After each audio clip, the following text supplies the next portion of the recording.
Былтырғы жылдан бастап еліміздің мектеп оқушылары 5 күндік оқу жүйесіне көшті. Еліміздің білім саласына жаңартылған білім беру жүйесінің әсері қандай? Бүгін Ахмет Байтұрсынов атындағы Қостанай мемлекеттік университетінің журналистика мамандығының 3-ші курс студенттері Қостанай қаласының нөмір 1-ші мектеп лицейінің жаңартылған білім беру жүйесінің мазмұны және әсерімен танысатын боламыз. Ендеше бірге көрейік. Білекті бірді, білімді мыңды жығады деп бекер айтылмаса керек. Егемендік алғаннан бері еліміздегі білім саласы түрлі реформаларды бастан кешті. Оның жетістіктері мен кемшіл тұстары болғаны да анық. Осыдан 3 жыл бұрын президент Нұрсұлтан Әбішұлы Назарбаев 6-шы шақырылымдағы парламент мәжілісі отырысының ашылуында еліміздегі мектептерді 5 күндік оқу жүйесіне көшіруге пәрмен беріп, министрлікке тапсырма жүктеді. Во всех развитых странах в школах действует 5-дневная учебная неделя. Ребенку дают восстановиться, педагогу отдохнуть и подготовиться к урокам. В некоторых из них действует даже 4-дневная учебная неделя. И переход на такой формат сегодня – общемировые тренды развитых стран. Сол күннен бастап жұртшылық арасында 5 күндік оқу аптасы туралы мәселе қызу талқыға түсті. Біреу қолдаған, келесі жаратпаған пікірлер де айтылды. Әрине, жаңа жүйені жатырқау заңды құбылыс. Алайда 5 күндік жүйе шет ел мектептерінің оқу процесіне едәуір уақыт бұрын енгізілген ескерген жөн. Олардың қатарында ақш, Ұлыбритания, Франция, Қытай елдері бар.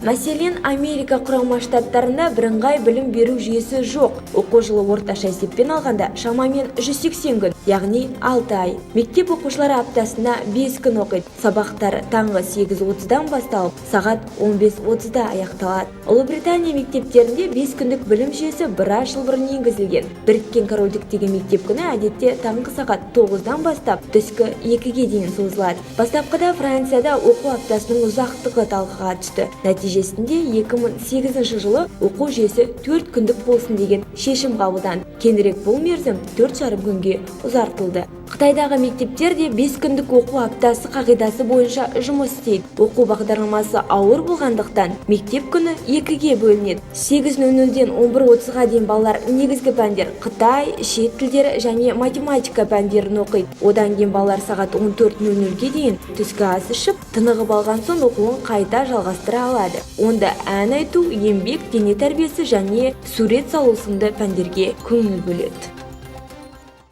Елбасы нақты тапсырма жүктеген соң еліміздегі мектептердің 5 күндік оқу аптасына көшіру жұмыстары сатылай басталып кетті. 2017 жылы 2-ші, 5-ші, 7-ші, 9-ші сынып оқушылары аталмыш жүйеге кірсе, 2018 жылдан бастап бұл реформаға басқа да сынып оқушылары қосылды. Бастысы мектеп оқушылары 5 күндік оқу көңілдерінен шығатынын айтады. Сенбі, жексенбі демаламын, ойнаймын. Сіңілдеріме қараймын.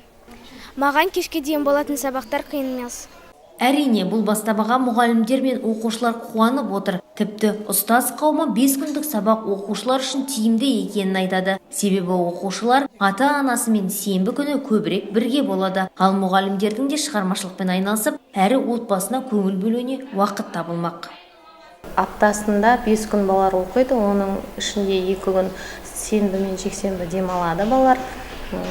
Бұл бағдарламаның тиімді жағы балалардың әрбір жұмыс жасағанда өзін-өзі бағалауы, топпен жұмыс істеуі, жүкпен жұмыс істеуі, және ойын еркін ашық айтуы, ойын жетік жеткізе білуі, және әрбір жасаған жұмысын кері байланыс арқылы өзінің жіберген қателіктерін тауып, өзінің жұмысын жетілдіріп толықтыруға болады, мүмкіндік сол.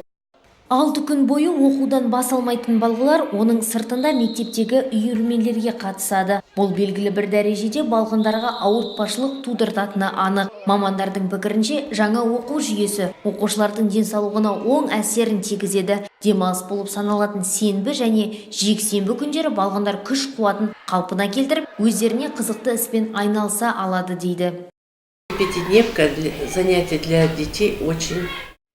Маман ретінде 5 күндік оқу жүйесінің бала денсаулығына пайдасы зор екенін атап өткім келеді. Себебі 2 күндік демалыста олар күш жинап, демалып қайтады. Оған қоса ойлау қабілеті де жақсарады. Как говорится, сон у них нормальный. Бастапқыда 5 күндік оқу аптасы туралы мәселе төңірегінде ата-аналардың алаңдағаны жасырын емес. Бірақ кейіннен бұл жүйенің тиімділігіне көз жеткізді. Қазірден қос қолдап қолдаймыз дейді олар.